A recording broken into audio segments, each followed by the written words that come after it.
मित्रांनो, तर आज मी बनवणार आहे म्हणजे खूप दिवस झाले आणि मी खाल्ले नाही तर आळूचे वडे. तर बघा, बघू शकता आळूचे हे पानं आणलेत मी 10 रुपयाचे. किती आहे? 10 पानं आहेत.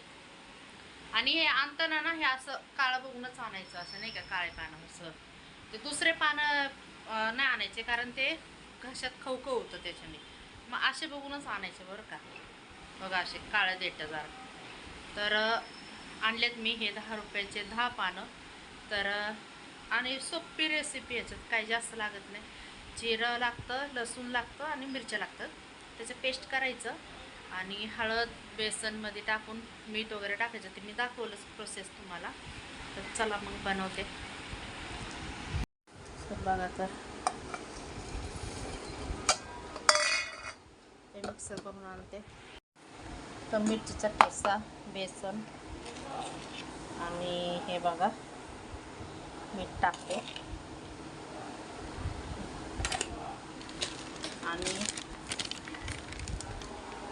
हळद बघा, थोडंसं हळद टाकते बस.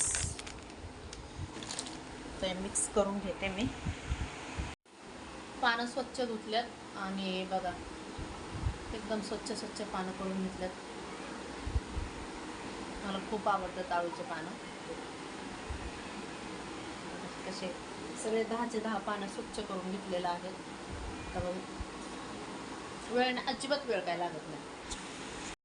तर बघा मस्तपैकी कालवले, किती छान कालवले आहे. आणि आता हे लावून घेते.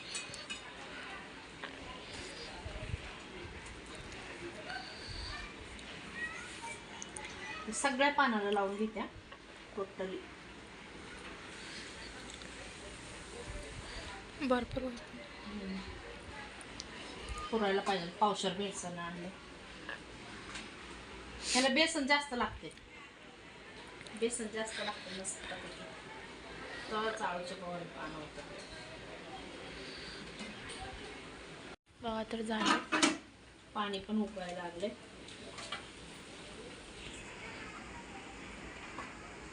फुटाणा आहे पण चांगलं लागतं.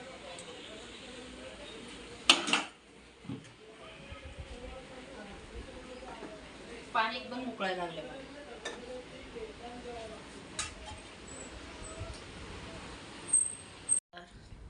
15 मिनिटासाठी ठेवले. बघा लगेच तयार पण झाले, खायला पण तयार. बघू शकता. खाऊ का?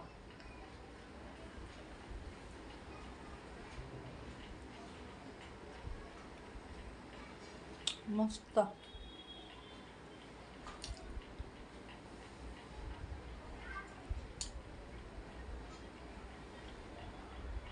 मस्तपैकी फ्राय सारखं तळते.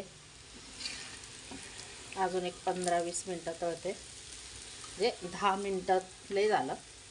कडक झाले की काढून टाकते. जास्त तेलात नाही तळले मी. कसं वाटलं रेसिपी सांगा. माझ्यासारखं सेम तसंच पद्धतीने घरात तीळ असतं तर तीळ टाका. सिंपल साधं बनवून खावा तुम्ही. आणि आवडलं तर कमेंटमध्ये सांगा मला. चला मग, बाय.